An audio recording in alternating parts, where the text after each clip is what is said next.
할까요? 네. 와, 지금 오늘 개봉 전날인데 굉장히 많은 분들이 거의 이제 빈자리 없이 이 영화 변신 찾아주셨어요. 먼저 감독님과 배우분들께 인사 먼저 듣고 시작하도록 하겠습니다. 안녕하십니까. 변신을 연출한 김홍선입니다. 반갑습니다. 이렇게 개봉 전날 저희 변신 보러 와주셔서 진심으로 감사드립니다. 진심으로 감사드립니다. 네. 안녕하세요. 변신에서 강보 역을 맡은 성덕입니다. 고맙습니다. 네, 안녕하세요. 변신에서 삼촌 역할 맡은 배성호입니다. 고맙습니다. 네, 정말 감사합니다. 저도. 네, 오늘 가족 중에 절반은 이렇게 오신 가족 토크를 또 시작을 하게 됐는데요. 저는 일단은 감독님께 먼저 하나 좀 약간 의문점이 있었어요.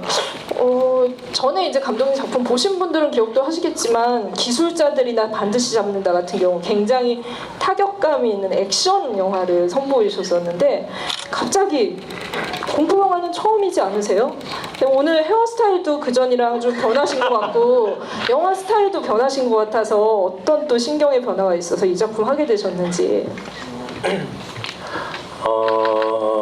그 반드시 잡는다라는 전작을 하면서 그때 백윤희 선생님, 성동일 선배님, 천원일 선배님, 배주영 선배님 이렇게 네 분이랑 같이 다른 분들과 같이 작품을 하면서 사람을 바라보는 시선이 조금 바뀐 것 같아요. 그래서 아마 그때부터 영화의 스타일과 저의 그런 외모가 그렇게 크게 변하진 않았지만 여러 가지 면에서 바뀌지 않았나.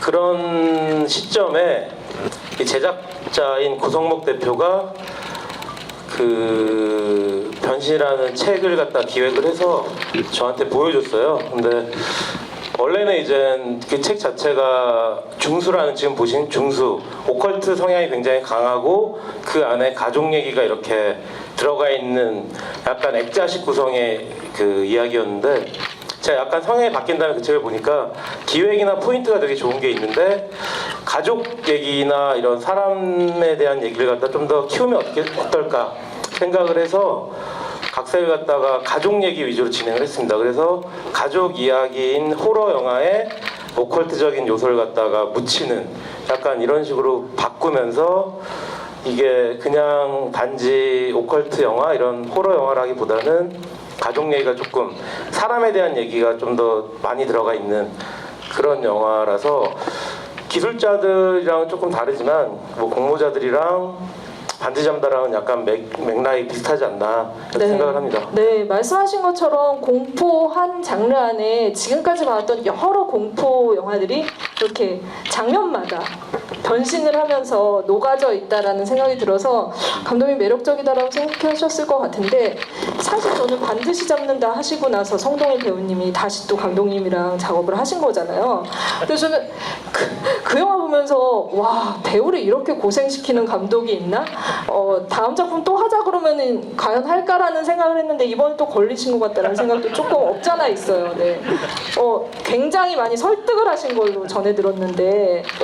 반드시 때는 이래서 사람을 죽이는구나 싶을 정도로 했었죠. 초겨울에 찍는 때 나르세에서 비장한 비 맞는 장면에 입에서 입김 난다고 다시 찍자고 그래서 정말 법만 없으면 그때 참 법이 사람 하나 살렸다 했죠. 근데 사실은 김원성 감독님이 그때 보면 이제 보기하고 다르게 뭐 해병대 나오고 나름대로 해외 유학한 데도 보면 진짜 외모로는 내가 항상 얘기하지만 합의도 안 맞은 얼굴을 가지고 있는데 실제로는 눈물도 정말 많고요. 어쩔 때는 여기 우리가 이제 오컬트 영화를 찍었다고 해서 이제 다른 현장에서 얘기하면 눈물 연기를 많이 했다 그러면 무슨 오컬트 영화인데 눈물을 많이 흘리냐고 해서 변신은 되게 한국적인 정서의 영화이기 때문에 감정 연기가 많더라고 했는데 자기가 액션 해놓고 눈물을 흘려서 퀴를 못해요.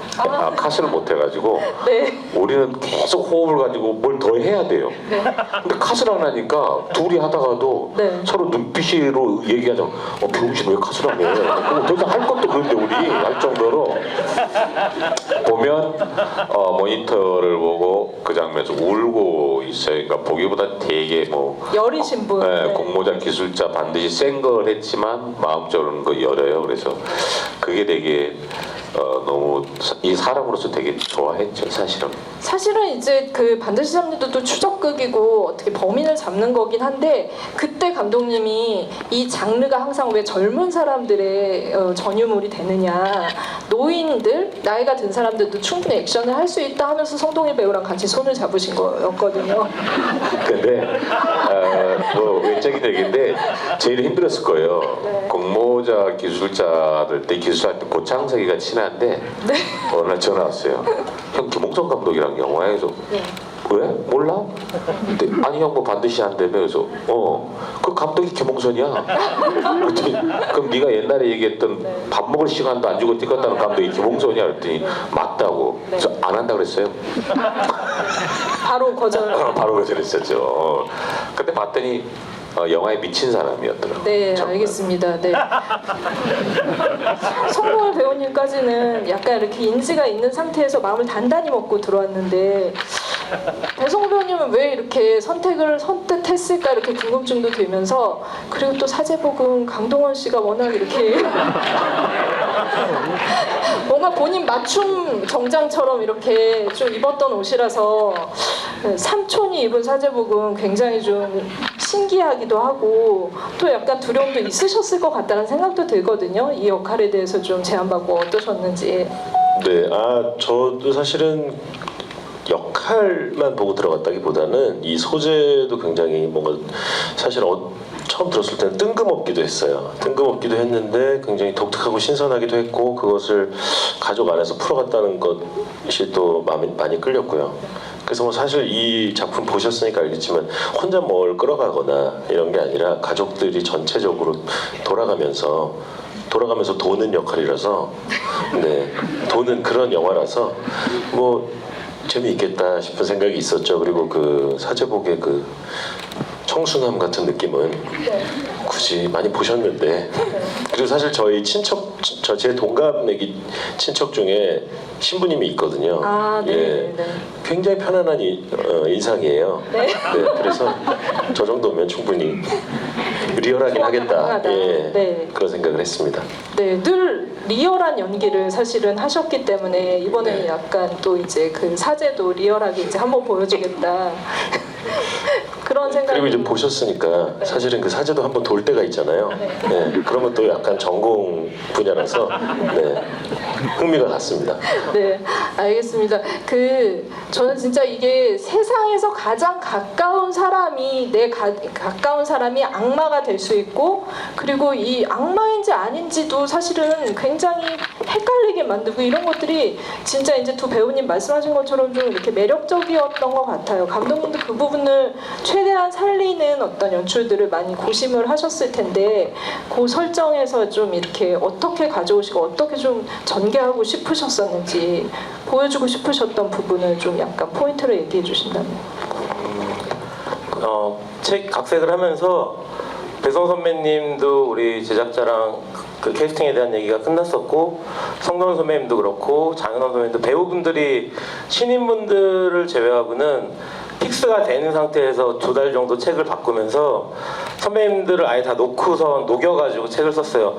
그게 가장 주요했던 것 같아요. 그래서 글을 쓰면서도 그 뭐 연출이나 콘티 같은 걸 짜면서도 배성우 선배님이나 성동일 선배님, 장현원 선배님 그리고 그 캐스팅을 했던 그 신인 친구들 그런 배우들 생각을 하면서 동선이나 여러 가지를 갖다가 짜니까 그게 가장 그 연출을 할 때 영화에 묻었을 때 되게 정확하게 나올 수 있는 그런 상황이었던 것 같아요. 거기에는 근데 기본적으로 선배님들의 연기가 바탕이 됐던 것 같아요. 세 분 다 그리고 신인분들도 연기적으로 굉장히 중요했던 그런 배우들이었기 때문에 일단 선배님들이 제가 생각하는 그 이상의 연기를 갖다가 같은 얼굴과 같은 목소리와 같은 표정 가지고 약간만 비틀어서 악마 같은 느낌, 그 다음에 실제 아빠 같은 느낌, 그걸 어떤 식으로 보여주실지 이걸 갖다가 정확하게 보여줄 때도 있지만 약간 보시는 분들, 관객분들이 헷갈릴 수도 있게끔 보여주는 그런 포인트들을 갖다가 잘 살려줄 수 있겠다. 그게 가장 큰 포인트였던 것 같아요. 캐스팅이 일찍 되고 네. 아예 선배님들 갖다 머릿속에 넣고서는 네. 프리프로덕션 이런 걸 진행했던 게 가장 잘 영화를 살린 포인트였던 것 같습니다. 네, 저는 사실 이제 여기 나오신 두 분뿐만이 아니라 말씀하신 배우분들 연기 보면서 정말 신들린 연기 같다라는 생각이 들었어요. 이 사람들이 어떻게 보면 악마가 들어가서 이렇게 영화 안에서도 바뀌는 캐릭터인데 배우분도 이 설정 안에서 이게 연기를 하시면서도 연기 안에서 연기를 다시 하시는 거잖아요. 본인이 거짓말을 해야 되는데 이 상황에서 어떻게 그 두 가지 씬, 그러니까 한 씬 안에서 두 모습을 연기를 할 때 어떤 어려움과 재미가 있으셨는지, 특히나 그 아버지가 이렇게 1층과 2층을 오가는 그 연기는 좀 어렵게 설계가 됐을 것 같다라는 생각이 들고 연기를 하실 때도 송동희 배우님 어떠셨는지도 궁금해요. 근데 사실은 그렇게 고민을 오히려 안 했던 것 같아요. 김호성 감독님하고 할 때 그냥 난 처음부터 아빠의 모습으로만 쭉 가는 게 맞지 않냐. 그리고 나는 기본적으로 저는 시나리오나 감독님을 믿는 편이에요. 그래서 현장에서 뭘 바꾸거나 뭐 내 의지를 그렇게 표명하는 스타일이 아니에요. 그냥 어쨌든 배우보다는 감독님들이 평균적으로 어떤 한 씬을 찍더라도 거기에 어떤 음악이 들어갈 거고 어떤 납신과 디신의 감정 라인을 갈 거라는 걸 알고 나보다는 최소한 시나리오를 100번, 1000번을 더 읽었을 테니까 그렇게 감독님한테 대들거나 그러지 않고 나는 무조건 감독님을 좀 믿는 스타일이에요. 의상도 저는 주는 대로 입어요. 왜? 전문가들이었기 때문에.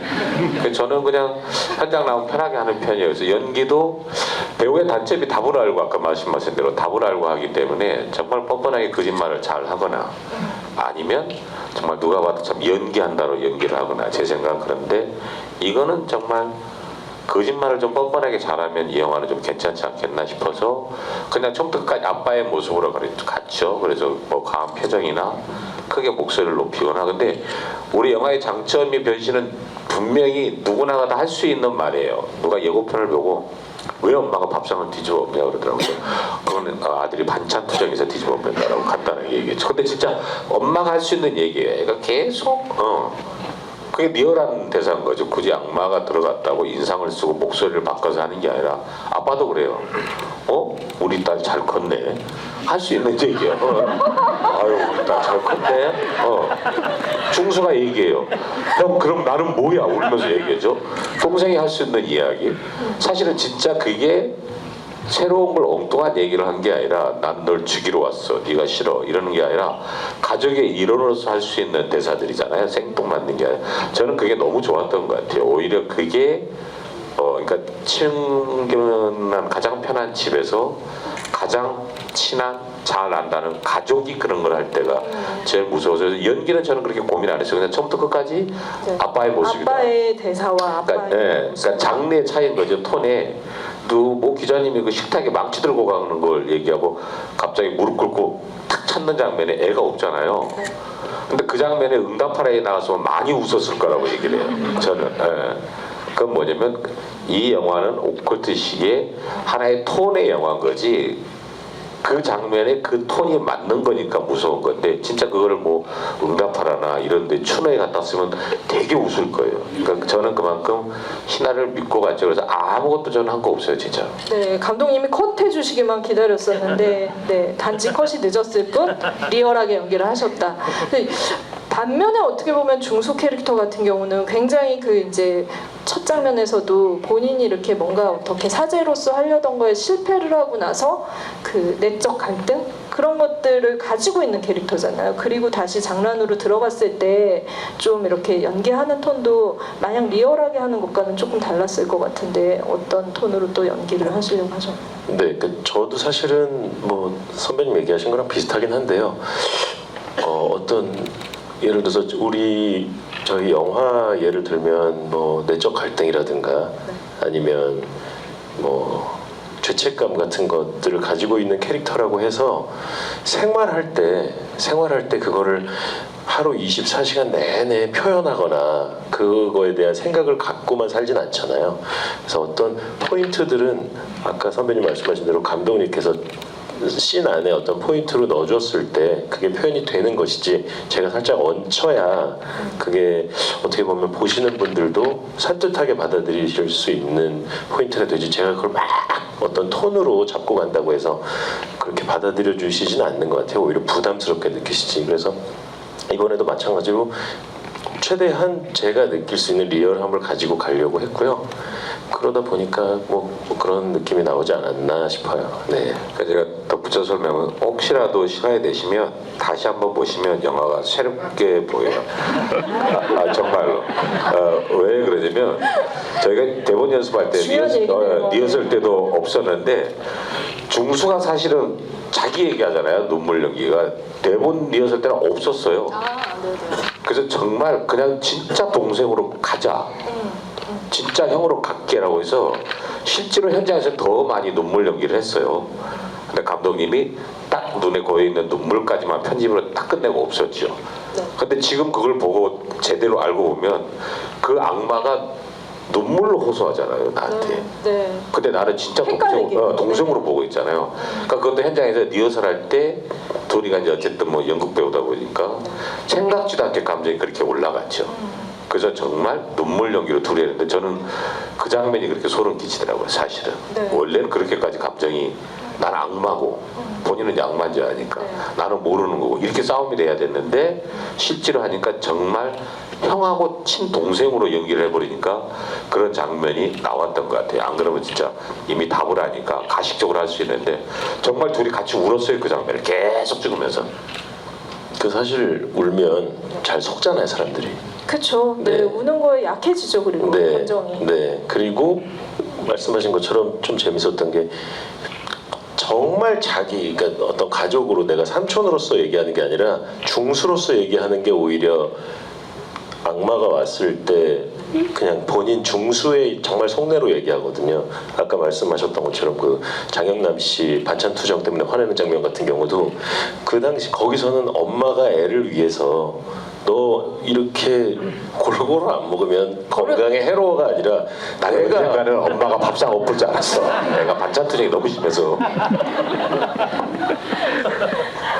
갑자기 교육 영화인 것처럼 약간 이렇게 이야기가 흘러가서 그래서 제작 발표 때 제가 얘기했어요. 이 영화를 설명을 해줘라. 어떠냐. 그래서 자 2019년대 가장 따뜻한 가족 영화다.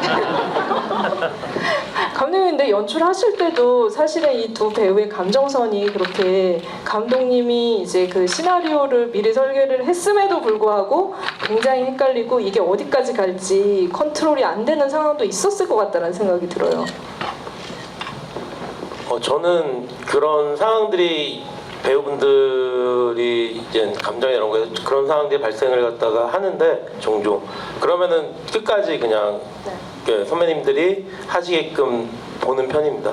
중간에 끊지 않고 최대한 쭉 감정선이 연결되는 게 가장 중요하기 때문에 최대한 끊지 않고 보고 편집할 때 이건 조금 과한 것 같다 그러면 편집할 때 근데 저는 사실 끝까지 고민했던 지금 얘기하신 장면이 관객분들이 보셔서 아시겠지만 끝까지 고민했어요. 그때 중수가 동생으로서 펑펑 울고 있으면은 거기서 7분 정도가 더 있어요. 원래 제가 마지막 이 최종본을 나오기 전에 그 씬에서 7분 정도를 갖다 편집을 했는데 7분이 아니죠. 죄송합니다. 70초가 더 있습니다. 1분 10초 정도가 더 있는데 우는 장면이 그게 총 이제 그런 감정씬들만 전체로 7분 정도 걷어냈는데 그래서 끝까지 중수의 감정을 끝까지 가고 강부도 그걸 갖다 끝까지 봐주는 걸 갈까 고민을 하다가 뒤에 부분도 그렇고 지금 이제 뭐 보신 분들에 따라서 다르겠지만 감정이 조금 과해서 오히려 독이 되지 않을까. 개인적으로는 그 씬만 놓고 보면 너무 선배님들 감정이 좋았는데 전체적으로 봤을 때는 감독님 참여의 시간은 아니고 알겠습니다. 네. 네네. 좀 약간 감정들 배우들의 감정을 살린 그 장면들을 성동훈 배우님 말씀처럼 다시 한번 보면은 그런 결들이 더 보일 것 같다는 생각이 들어서 개봉하고 다시 꼭 봐주시기를 바라면서 사실 이제 이 공포 영화 같은 경우는 이제 배우들의 캐릭터, 연기 이런 것들도 중요하지만 중요하지만 진짜 비주얼적인 것들을 어떻게 구현을 하는지가 과제이지 않을까라는 생각이 드는데요. 이 영화 같은 경우는 특수 분장이 정말 저는 좀 놀라웠었어요. 그리고 특히나 이제 이렇게 뭐 그러니까 성동일 배우님 같은 경우 분장하는 데만 특수 분장하는 데만 3-4시간이 걸려서 그래서 이 3시간 세팅하고 3분 촬영하는 영화다 이런 말씀을 어록을 남기셨더라고요. 얼마나 힘드셨는지 그 비주얼을 구현하기 위해서 그 분장 때 그 고통을 또 한번 들어보면 좋을 것 같습니다. 그 배우분들이 진짜 고생 많이 하셨죠. 그 올해 분장한 그런 장면들은 네. 소녀가 악마로 드러냈을 때랑 첫째 딸 선우가 분장을 갖다 이중 분장을 했을 때, 그다음에 선배님이 마지막에 배성 선배님 네. 분장했을 때가 시간이 많이 걸렸고, 성월 선배님 말씀대로 3-4시간 보통 이렇게 걸리고, 이게 분장의 리터치를 계속 해야 되기 때문에 한 테이크나 뭐 2테이크 정도 찍으면 잠깐 쉬었다가 뭐 약간 아니면 리터치하고 해야 되는 것들 때문에 배우분들이 고생을 갖다 굉장히 많이 했죠. 그 특수 분장은 그 지금 앞에 얘기하신 것처럼 뭐 여러 가지 영화, 뭐 포제션이나 네. 뭐 스티그마타라든지 외국 그 오컬트 영화라든지 악마백과사전이라고 있어요. 되게 유명한 네, 그런 네. 전문 책인데 그런 거에서 참고를 해가지고 그렇게 만들었습니다. 네. 그 사실 비슷한 톤으로 얘기를 하더라도 그 분장의 힘도 많이 빌리셨을 것 같다라는 생각이 들어서 좀 약간 분장을 하기 전과 했을 때 또 나온 톤도 도움이 되지 않았나 싶은데요. 네, 근데 저는 사실은 좀 걱정도 했어요. 왜냐면 요즘 다들 관객분들이 워낙 네. 눈이 높아지셔서 네. 또 전반적으로 기술력이 웬만해서는 상승했으니. 다 상승했으니까요. 그리고 네. 특수분장 같은 경우 진짜 오래 막 10시간 하신 분들도 제가 봤고 해서 뭐 특별히 그거 갖고 힘들다고 얘기하기 좀 그런데, 분장을 했을 때 오히려 정서를 좀 잘 조절하는 게 좀 필요했던 것 같아요. 그러니까 아주 보통 얼굴 정서를 느끼면 저절로 얼굴 표정이 나오니까, 근데 그걸 그대로 그냥 그렇게 살리면 또 분장을 한 얼굴과 일반 얼굴은 다르잖아요. 그래서 오히려 조금 조심스럽게 정서를 가져갔던 것 같아요. 예, 분장을 했기 때문에. 그래서 뭐 갑자기 웃으시는 살짝 무서웠어요. 제가 죄송합니다. 네. 그 분장보다는 이 렌즈가 굉장히 좀 힘들더라고요. 예, 렌즈? 콘택트 렌즈를 네, 꼈는데 네. 특수 제작을 한 렌즈긴 한데 제가 렌즈를 안 껴봐서 사실 렌즈 느낌을 잘 모르거든요. 근데 흰자까지 다 덮는 렌즈였어요. 그래서 네, 아마 이 위쪽 이마랑 아래쪽 이마 해골뼈에 딱 닿는 네. 뭐 그런 렌즈여서, 고통스러우셨. 네, 감독님이 그렇게 주문을 하셨다고 그러더라고요. 네. 아, 배우가 이제 고통을 통해서 더 이제 리얼한 연기를 하게. 네. 그게 지금 현재 헐리우드에서 쓴 최신형 렌즈예요. 엄청 비싸게. 진짜 근데 옛날에 제가 그 공모자들 때 최다니엘이 먹렌즈라 그래가지고 네. 중국에서 이 눈에 11줄 터진 렌즈를 낀 적이 있는데, 그때 렌즈는 선배님이 끼신 거 2배 두께가 이렇게 되게 두꺼웠어요. 아, 기술력이 많이 발달했네요. 그 외국도 사이에. 기술력이 엄청 발달해서 그나마 작고 얇은데도 불구하고 진짜 저도 봤는데 제 눈에는 안 들어갑니다. 눈이 작아서 제 눈에는 안 들어가요. 네, 진짜 힘들었을 것 같아요. 제 눈도 작은데 들어가거든요. 제 눈이 더 작아요. 감독님이 테스트 해보고 네, 배우님한테 드렸다고 합니다.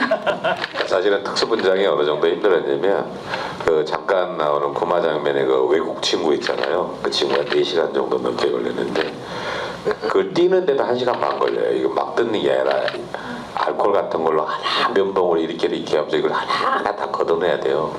그 과정이 너무 힘드니까 그 친구는 내일도 촬영을 해야 되니까 차라리 나 그냥 그냥 자자. 자겠다고. 그래서 그게 너무 고통스러우니까 정말 그대로 잤어요, 숙소에서. 그리고 그대로 일어나서 그 분장으로 찍었죠. 이게 너무 고통스러우니까. 근데 외국 같은 경우는 차라리 CG로 점 찍어서 하면은 정말 쉽고 하는데, 김홍수 감독은 무엇 때문인지는 몰라도 그래서 리얼한 게 좋다라고. CG를 싫어하시더라고요. 진짜를 항상. 그래서 네. 모든 배우들이 고생 많이 했죠. 정말. 진해도 진짜. 네. 네. 네, 까면 갈수록 너무 배우들이 고생한 얘기가 나오는 것 같아서 영화의 어떤 이렇게 미학적이고 이렇게 의미적인 부분들을 빨리 짚어가야 될 것 같다는 영화 생각이 찍으면서 듭니다. 동시물이 가장 가장 많이 죽였어요. 네, 겨울에 찍어서 파리 1000마리 구해오면 500마리가 동사하고 있고 보면 쥐들이 안 움직이잖아요. 추워가지고 안 움직여요. 얘가 들어가는데도 안 움직여요. 그냥 사람 쳐다봐요. 이렇게 추우니까. 그나마 가장 활동적인 게 지네. 그러니까 뭐 이제는 뭐 방송이니까 구대기도 한 절반이 다 동사에서 죽었어요. 네. 그걸 또 승질을 냈어요. 왜 출연자를 다 죽여왔냐고. 네, 공포 영화에 나올 법한 그런 여러 가지 동식물들이 고생을 했다고 합니다. 이게 네.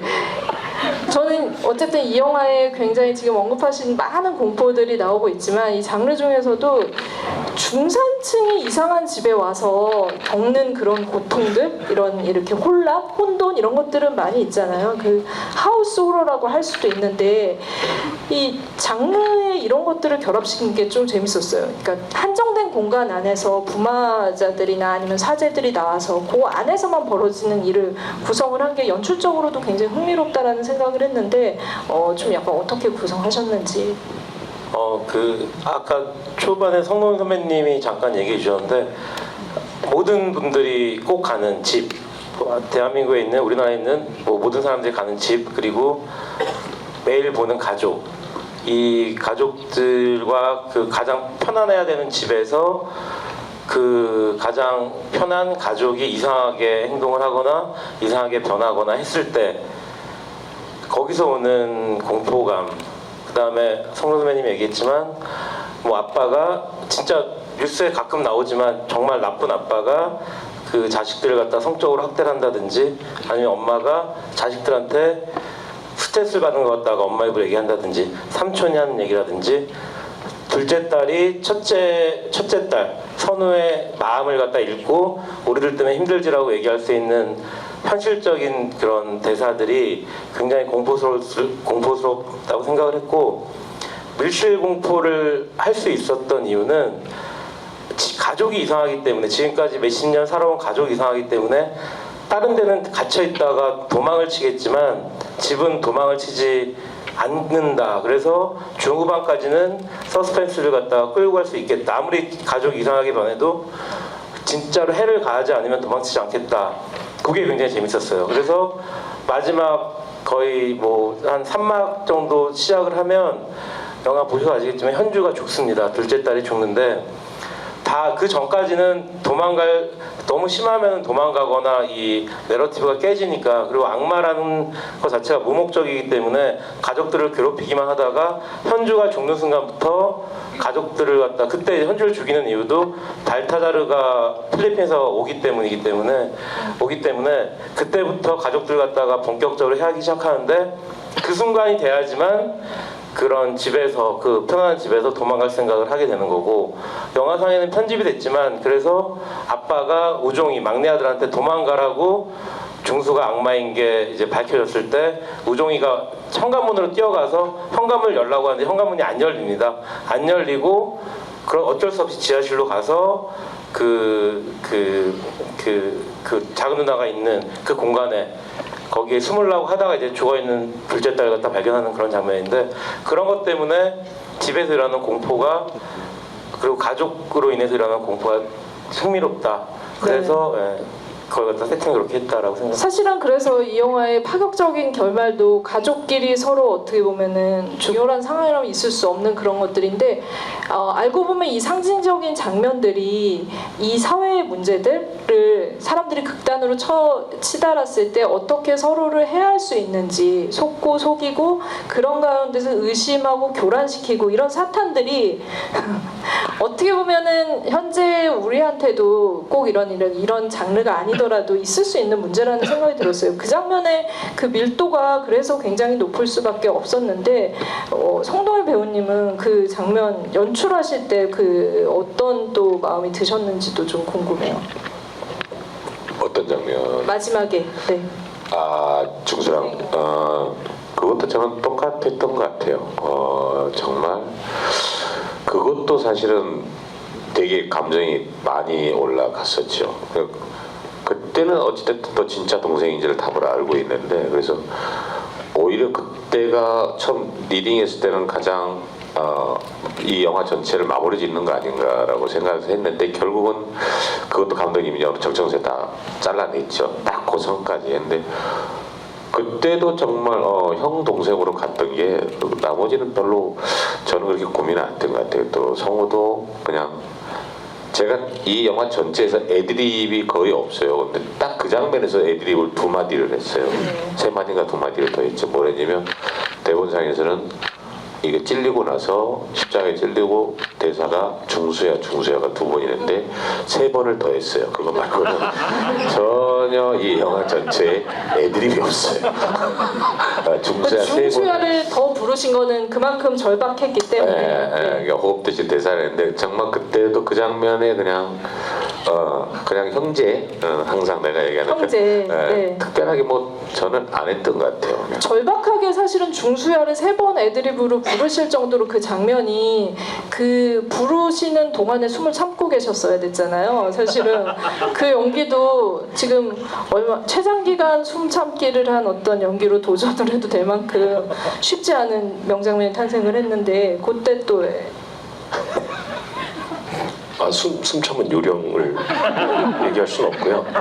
그때 마침 또 미세먼지가 국내에 엄청난 양이 상륙해서 방글라데시와 인도를 이긴 날이었어요.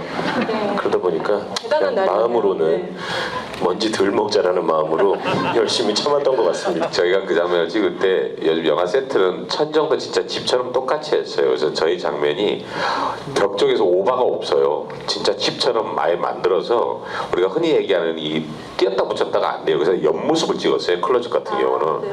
거기도 천장을 다 막았어요. 진짜 집처럼 하자요. 세트를. 근데 그 안에서 지하에서 강풍기를 막 돌렸거든요. 먼지를 많이 해서.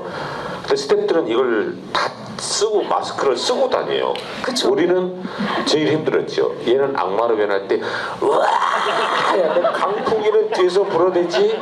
저는 쓰러져 있잖아요. 떨어져서 카메라 액션하면 숨 멈추고 있어요. 근데 나중에 둘이 또 해야 되는데 그 먼지 쌓여 있는 데서 대사는 없잖아요. 호흡이잖아요.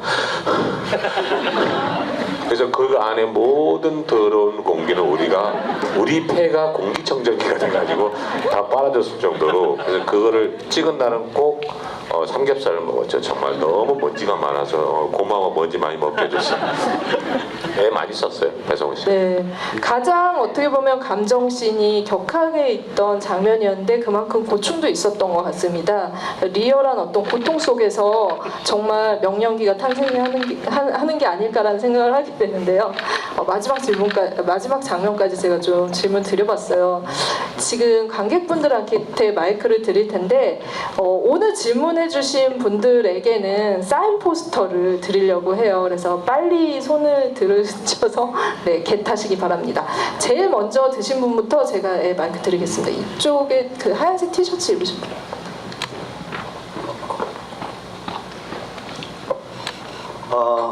영화 정말 재밌게 봤어요. 김홍성 감독님 그 공모자들 때부터 팬이고 또 저도 영화 감독 지망생이어가지고 이렇게 파주에서 2시간 걸려가지고 왔는데 감사합니다. 저도 어차피 내일 또 볼 예정이에요.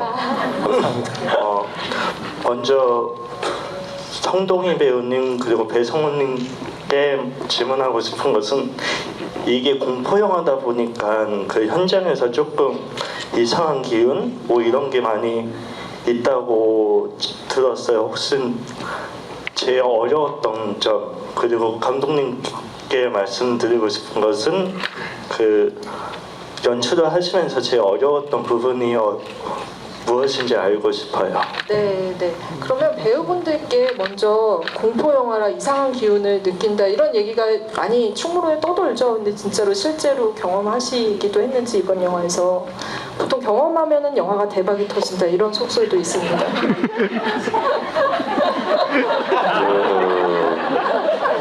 매일 촬영 끝나면 술을 먹고 자서 귀신이 저한테 접신을 못 해가지고. 근데 양수리가 옛날부터 좀 미담이 있어요. 저희가 양수리 세트장에 찍었는데 거기에 가장 큰 방, 우리가 뭐 수학여행을 가거나 한 20명이 잘 수 있는 네. 큰 방이 있는데 온돌방.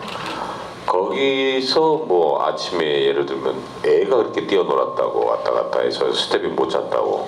근데 뭐 현장에 애가 있을 일이 없으니까. 그래서 그 다음부터는 좀 말을 안 듣는 스텝은 그 큰 방에 혼자 집어넣었어요. 그 아침에 일어나면 누가 웃으면서 뛰어다녔다고. 근데 그거는 오래전부터 양수리 세트장이 좀 잘 아시겠지만 돈은 네. 그런 뭐 혹자는 양수리 세트 옛날에 뭐 공동묘지 탔다는 얘기도 있고 그래서 귀신 봤다는 얘기는 되게 많아서 공포물은 일부러 양수리 세트장으로 많이 가는 것 같아요. 네, 그런데 공포물은. 너무 이제 촬영 때 고생하시고 술을 마시고 주무셔서 그 현상은 못 겪고. 저도 보려고 꽤 노력을 했는데 꽤 노력을 했는데 안 왔어요. 네, 알겠습니다. 배성우 배우님 혹시 저도 사실은 어린 시절부터 가위를 버릇처럼 눌리는 스타일이라서요. 한 진짜 1,500번, 2,000번 눌려본 것 같아요. 그래서 멀쩡하게 자는 날이 그러면은 더 무서운 날이네요. 그렇죠. 아무도 저희에게 오질 않으니까요. 그게 외로운 날이고. 근데 사실 저게 제가 그 가위에 눌리고 이러면 막 공포로 다가오는 게 아니라 그냥 귀찮거든요. 그래서 특별히 여기서도 그런 기운이 떠돌긴 했던 것도 같아요. 근데 제가 막 느끼지 못했던 것 같고 한 번은 근데 숙소에서 계속 공사를 하더라고요. 옆에서 네. 그래서 너무 시끄러워서 제가 그 말씀하신 춘사관이라는 그 숙소로 옮겼거든요. 근데 거기 이제 귀신이 나온다 막 이런 얘기가 꽤 많아요. 그래서 자는데 정말 계속 한번 복도에 나가봤는데 아무도 없는데 계속 소리가 들리고 똑똑거리고 네. 정말 계속 밤에 그 소리가 많이 나더라고요. 그래서 그게 그런 기운이었으면 좋겠네요. 네, 알겠습니다. 그런 실체는 기운으로 없지만. 네, 믿으며 감독님 가장 어려웠던 지점 네, 연출하시면서 이 배우 선배님들 얘기에 제가 살짝만 덧붙이면 저희 특수분장팀 진짜 뭐 감독 입장에서는 누구든지 귀신을 봤으면 좋겠다. 저 포함해서 이렇게 항상 생각을 했었는데 저도 못 봤고 저희 특수분장하는 팀장이 귀신을 봤다라고 현장에서 얘기를 해서 양수리 세트에서 그러니까 어시스턴트 2명이랑 같이 자고 있는데 분명히 옆에서 어시스턴트가 자고 있는데 베란다에서 담배 피고 있는 사람이 한 명 있었다. 흰 옷을 입은. 흰옷 네. 근데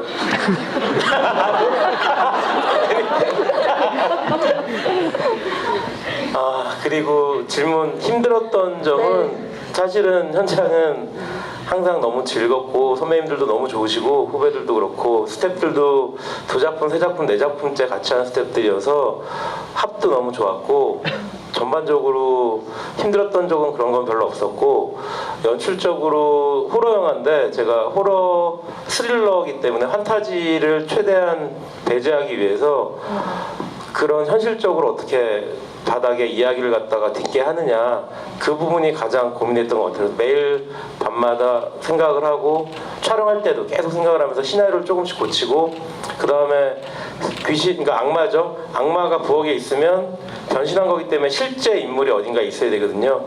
악마가 선우라는 딸이 아침에 밥을 먹고 있는데 성수를 마시지 않고 있으면 방에서 책 정리를 하고 있다든지 이런 설정들을 갖다가 세팅하고 그걸 개연성이 맞게끔 그렇게 하는 게 그래서 편집된 씬이 몇 씬이 있는데 그렇게 찍어놓은 씬들도 다 있어요. 근데 영화상에서 너무 설명적인 것 같아서 뺐고 그런 현실적인 부분을 갖다가 어떻게 가장 잘 녹일 수 있을까 그게 가장 고민됐었습니다. 네, 알겠습니다. 질문 또 이어보도록 하겠습니다. 어느 분 뒷분 드릴까요?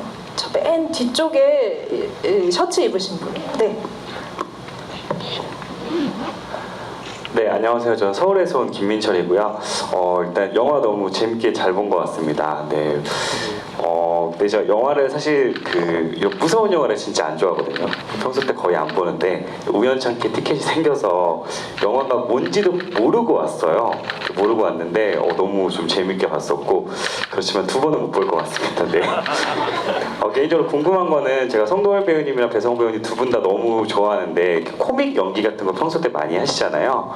근데 오늘은 좀 색다른 모습을 본 것 같아서 좀 인상 깊게 많이 봤는데 평소 때 이렇게 무서운 연기랑 좀 밝은 연기, 그러니까 재밌는 연기 많이 하시는데 어떤 게 더 편하신지 조금 궁금합니다. 네. 네, 두 번은 못 보신다는 관객분께서 네, 질문 주셨습니다. 죄송한데 저도 똑같은 질문에 두 번 답을 못했습니다. 농담이고요. 저는 그냥 아빠의 모습이지만 그래도 사람 심리가 남 괴롭힐 때가 재밌잖아요. 남 괴롭힐 때가. 그래서 괴롭힐 때는 좀 즐겁게 있고 그래서 별로 저는 이번에는 한 게 없어서 그냥 너무 편하게 해서 이제 후배나 같은 동료 배우들한테 되게 미안한 마음도 있죠. 전 또 특수 분장도 안 하잖아요. 메이크업도 아무것도 안 하고 그냥 그걸 했는데 그냥 좀 괴롭힐 때 저는 재밌었어요. 그때 좀 희열을 느껴져요. 그래서 장영남 배우께서 여기 안 계시는데 네. 원래는 망치로 저를 세 대인가 때리기로 했는데 정말 5대를 때렸어요.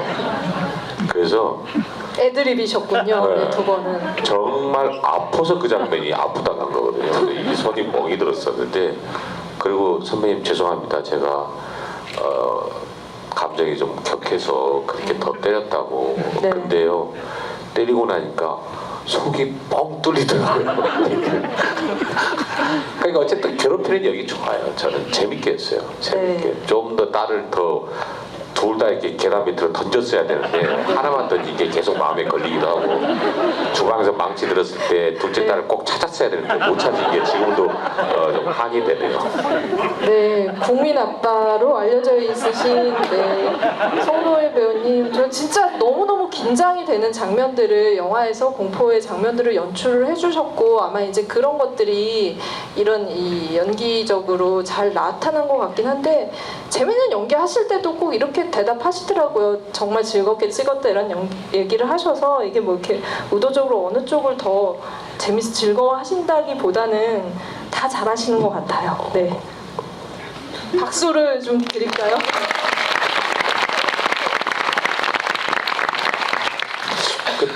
사실 배우들 다 마찬가지일 것 같아요. 만약에 이 장면이 웃음을 좀 유발하기 위한 장면이다, 아니면 뭐 긴장감을 유발하기 위한 장면이다.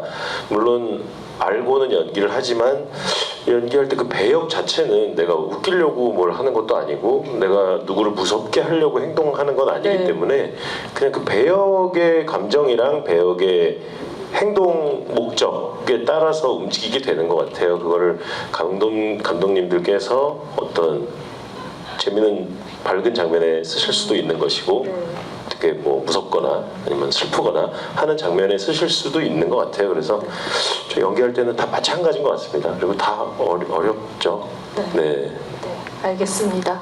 네, 또 질문 이어갈게요. 앞쪽으로 저쪽. 네.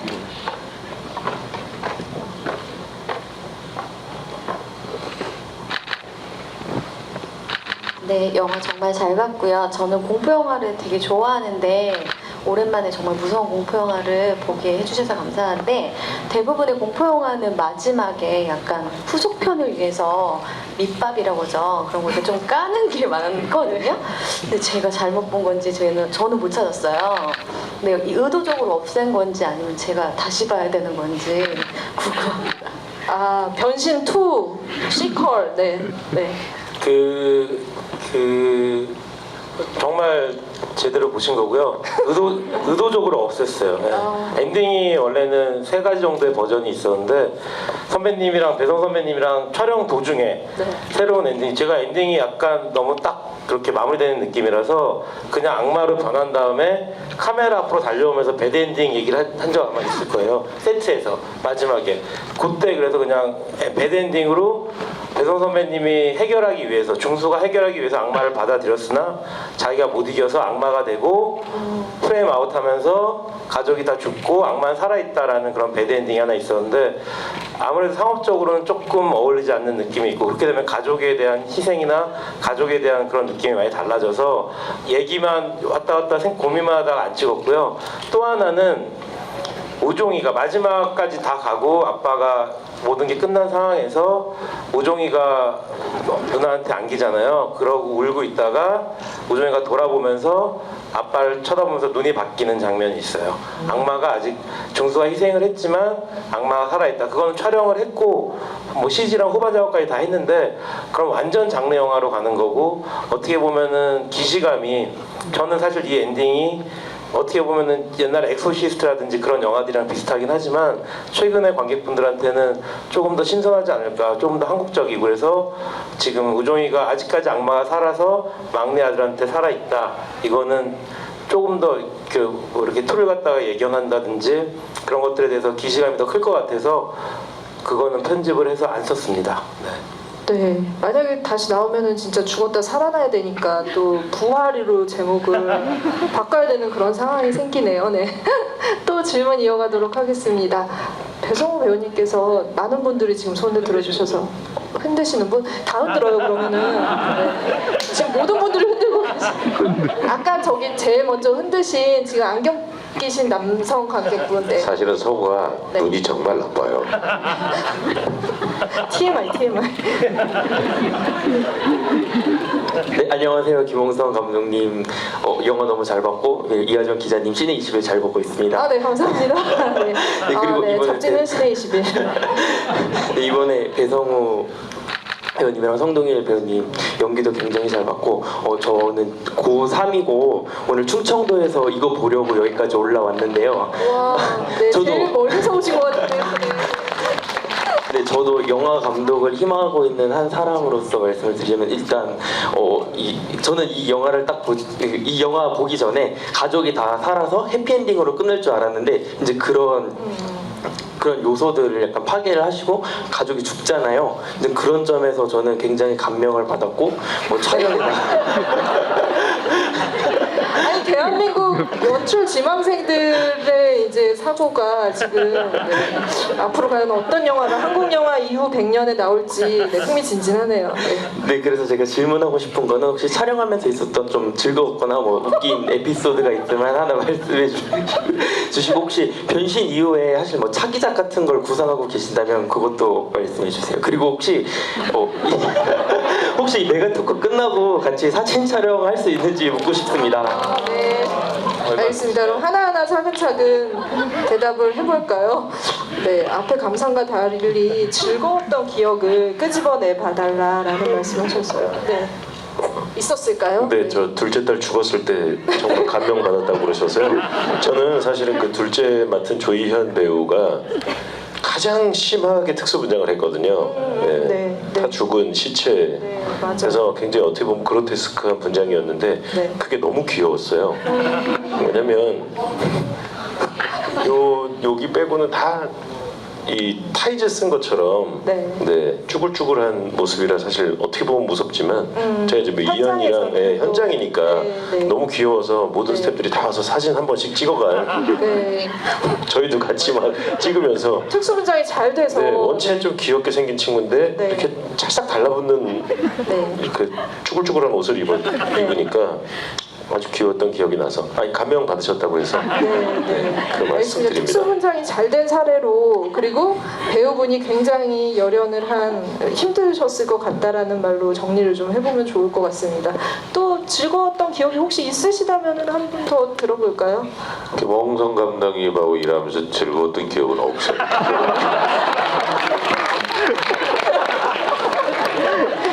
가장 두려웠던 무서운 대답이 나오는 그러면은 감독님 지금 차기작을 관객분께서 질문을 주셨는데 차기작에는 안 나오실 거 맞으신 거죠? 네. 예, 사람이 즐겁지도 않은 일을 사람이 좀 간사한지라 다음 영화 들어가면 아주 적은 씬이 나오고 출연료는 많은 걸 준다 그래서 근데 네. 뭐 가도 또 점점점 이 강도는 약해지는 것 같아요. 변신 때는 진짜 죽이고 싶었고 네. 반드시 잡았는데 변신 때는 그냥 때리고 싶었고 다음 작품에는 쓰다듬어 줄 수 있는 영화를 찍을 것 같아요. 아, 네네. 네. 차기작, 자연스럽게 차기작 계획을 말씀을 해주시면은, 네. 아직 결정한 거는 없어요. 아직 내가 영화 정말 오늘 여러분들이 정말 신중하셔야 될 게 뭐냐면 차기 자막을 여쭤보셨는데 그 여러분 손에 달려 있어요. 이 영화 안 되면 접어야 돼요, 감독. 정말 여러분 손끝에 혀끝에 김홍성 감독이 미래가 달려 있습니다. 정말로. 네, 무섭네요. 맞습니다. 네. 차기자. 뭐 생각하고 있는 건 사극도 하고 싶고요. 그다음에 휴먼도 하고 싶고 여러 가지 하고 싶은데 진짜로 그리고 저는 즐거웠던 순간이 진짜 너무나 즐거웠어요. 다 선배님이랑 하는 순간이 진짜 너무 즐거워. 눈치가 없는지 몰라도 저는 그래서 컷을 잘 안 하시잖아요. 네. 중간에 보시면 제가 첫째 딸 침대에 묶어놓고 때리는 장면이 있거든요. 회초리로. 그 장면 너무 끔찍해서 눈을 감았습니다. 네, 저는. 물론 네. 프로텍트를 어느 정도 해서 뭐 정말 회초리를 때리는 정도의 타격감은 없죠. 느끼지 네. 못했을 거예요. 배우가. 영화적으로 안전하게 다 근데 사실은 촬영한 거죠. 굉장히 네. 고통스러워. 배우도 사실은 묶여 있고 굉장히 고통스러운 장면인데 특히 풀샷을 찍을 때, 네. 그러면 정말 계속 때려야 되잖아요. 네. 컷을 안 하시는 거예요. 뭐라고요? 컷을 너무 오랫동안 계속 휘두르고 때려야 되는데 네. 그래서 결국 컷을 하고 나가서 난 봤더니 그때 얼굴 봤어요. 네. 모니터 앞에 카메라가 있어서 김홍성 감독을 찍으면 딱 때릴 때 표정이 그 희열. 아 정말 잔인하더라고요. 아니 진짜 그랬어요. 네, 영화적으로 네. 감독님 너무 착하신 분이신 걸 제가 잘 알고 있어서 너무 찰지게 잘 때렸다고. 네. 정말 저는 이제 질문은 그러면은 여기까지 받도록 할까요? 너무 많은 분들이 손을 들어주셨는데 다음 토크 때 또 손을 많이 들어주셨으면 좋겠어요. 이제 너무 무서워서 못 보신다고 하신 분들도 왜 이런 거 보잖아요. 우리가 무서운 영화 다음에 이쪽 손을 이렇게 해서 조금씩 안 본 부분들 조금씩 더 보시면 좋을 것 같고 몇 시간 후면은 또 개봉의 날이 다가옵니다. 여러분들한테 김원성 감독님이 다음 작품 결정했다는 말이 사실은 과장이 아닌 것 같다라는 생각이 들고요. 이렇게 여름의 끝에 공포 영화가 여름에 꼭 기다리게 되는 것 같아요. 뭐 추석에 어떻게 보면은 이제 우리가 기다린 영화 있듯이 여름에는 공포 영화죠. 그래서 이 작품 마지막 여름 마무리하는 작품으로 또 많이들 선택해 주셨으면 좋겠다라는 생각이 들고 오늘 이렇게 끝까지 이렇게 함께 해주신 관객분들께 감독님과 배우분들께 감사의 인사를 좀 한마디씩 들으면서 마무리할게요.